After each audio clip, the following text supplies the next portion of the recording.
Hi guys, welcome back to my channel. This is Easily Knitfluenced and my name is Michelle. Happy New Year! Happy 2025. Yeah, I am actually pre-filming this, so we're a little bit before the new year right now, but I'm projecting forward. So Happy New Year to everybody. I hope you had amazing holiday season and you're feeling refreshed and renewed. Oh, and before I forget, this is what I'm wearing today is my new fave. Um, this is my Moonset pullover by Ozetta, which I finished late in 2024. This is knit out of a single two strands. This is knitting for olive, merino, and soft silk mohair, both in the color Bordeaux. This is it's a wonderful garment. I love wearing this. It's one of my favorites.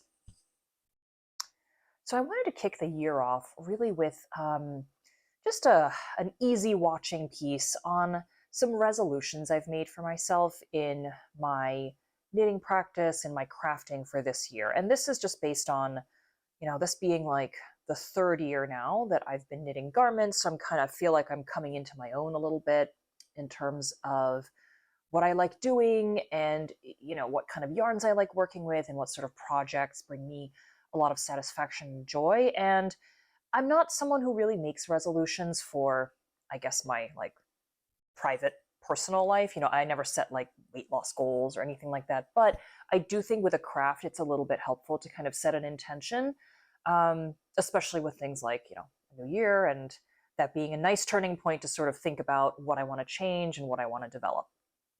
So let me get into it. I have 5 resolutions, and some of these are very craft specific, others are more general. So you'll see what I mean in a second. Okay.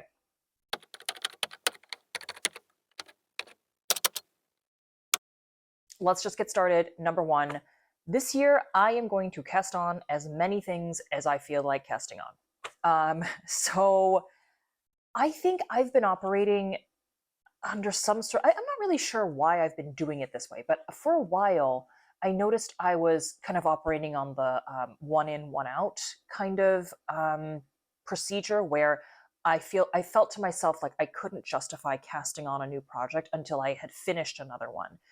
And what resulted, and I think I was doing that because I thought, oh, it's just too maximalist. It's too much to have like all these whips hanging around.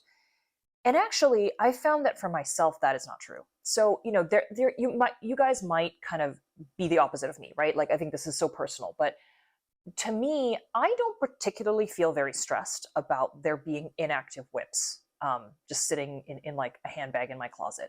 It's not in my way. I'm not looking at it every day. It's not like cluttering up my space. So there's a couple of whips in there right now, actually, that, been sitting there for a couple months, and it's not causing me really any stress or worry. I don't really think about them. I just think, yeah, listen, I'll either frog them or I'll pick them up at some later point. So I think I'd been kind of working under this false assumption that like too many things would stress me out if I wasn't working on them all. And that's just not true. And in fact, the opposite has been true for me, where, especially now that I'm doing a lot of garments, I kind of find myself in the doldrums sometimes. When you're sort of on a point with each of the garments where you're either just like knitting endlessly in the round or you're knitting endlessly back and forth to kind of get the length of the sweater or the cardigan. Sometimes I start to lose my mojo a little bit there because it's so hard to like kind of track your progress.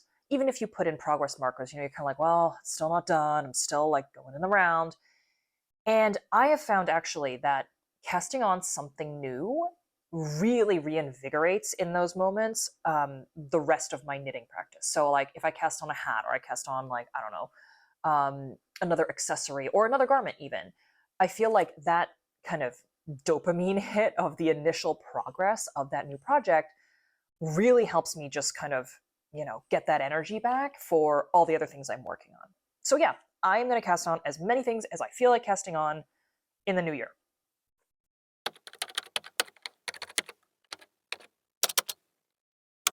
Resolution number 2. I want to work on color work, especially stranded color work. So I have historically been kind of intimidated by color work, I think. I've done a little bit of mosaic. I actually made one color work project 2 years ago, I think. It was the Robinia sweater by Anne Wenzel. And that was it was not, I don't want to say it was challenging. I think it was, I just chose the wrong project. I thought it was so pretty. I wanted to make it, but I didn't really realize that Anne Wenzel's patterns are very sparse in terms of guidance and instruction. And so I was just sort of floundering a little bit. And it turned out fine. I still have it. It's a beautiful sweater, but yeah, I can't say that, I found it a very enjoyable experience. But that was maybe the third garment I'd ever made. And I really want to get into it more because there's some beautiful things out there, obviously. I mean, color work is just so diverse and interesting. And I feel like I am really missing out on kind of a big part of like the knitting world by being scared of it. I think one of the reasons I've been really intimidated is people, at least people give the guidance that you should do, one color in each hand. I'm an English knitter and I throw, so it's all right-handed. And the idea of like doing something with my left hand really freaks me out. But I've also read that like if that's too much, you can just, put one yarn down, pick another one up, and it will be slower, but you can still get it done. So I want to start experimenting a little bit with color work and, just kind of figuring out what I like and what I'm good at and maybe honing those skills a little bit more because there are some beautiful projects. So maybe I'll start with little things like hats and mittens and, other accessories. So I'm not buying yarn for, a gigantic, scary project. But there's beautiful, like I've had, for example, the terracotta sweater. I've had that on my list for 2 years because it's gorgeous and I need it in my life. But it's color work, it's stranded color work, and it's not the craziest color work pattern. But I'm also like, I really want to make this. I'm just a little bit intimidated to start, and I want to get over that. So I need to practice. So any suggestions or tips or tutorials that you guys found helpful, please put them down below because this is a little bit of a mental block of mine, and I do want to work to get over it.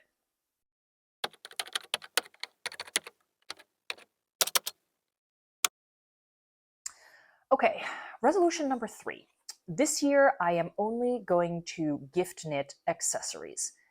I have fallen into the pit of gift knitting large garments, and I just don't want to take the stress anymore. I knitted what have I gift knit in garments? So I knitted my husband a big sweater. I knitted my mother-in-law a sweater. I knitted my sister-in-law a cardigan. I made my father-in-law a sweater. And honestly, it creates so much stress for me to try and get these giant things done on time. And each year I kind of tell myself, oh no, I have plenty of time, I can do it. And it just never happens that way. So I have learned my lesson. I will gift knit accessories or maybe even home kind of decor stuff. I think that could work too, but just smaller projects because all that pressure I put on myself for a deadline doesn't feel especially healthy or good, especially in that last, week or two where everything feels like a crunch. And I just don't like it. It's not enjoyable for me. So I don't want it to take away from the joy of making something and giving it to someone. So, I'm going to dial it back a little bit this year and just focus on accessories, which are obviously a lot smaller and a lot easier to finish. And that way, hopefully I can even gift knit more. Because yeah, that's another thing. If you're gift knitting a sweater, there's a limit to how much you can give people because it's a giant garment.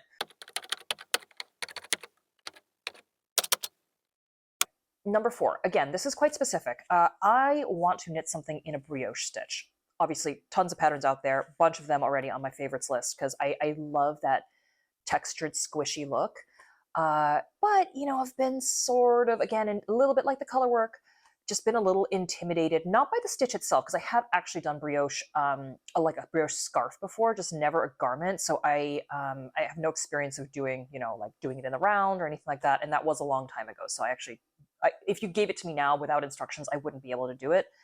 So it's not that the technique is something that, I'm intimidated by. It's more the time commitment, where I've just never done it because I thought, oh gosh, this will take me double the amount of time like a normal stockinette sweater would. But I love that texture. I really want something in that texture. So I think I mentioned on a prior video, like the Agnete cardigan by Petite Knit. That's been on my list since it came out, basically. So yeah, I really want to be kind of more comfortable in that type of textured stitch. So that's another one I would like to make something in this year. So you might see something in my podcasts soon. That's of that description.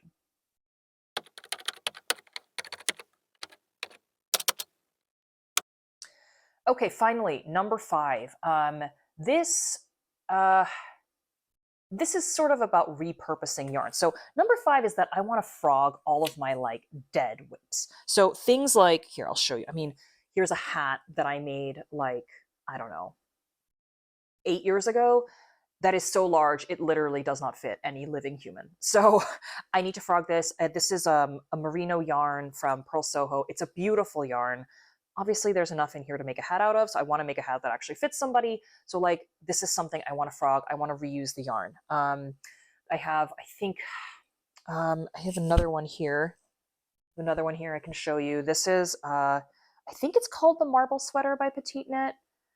I don't know what I was thinking with this. I combined two strands of Pearl Soho knitting yarn and kind of a thicker mohair strand from Biche Bouche to make this marling, but it's just like, this is not a sweater I would ever wear. And so, you know, as you can tell, I kind of got halfway down. I've already started frogging this, but it is 3 strands, so it's a real commitment to do it.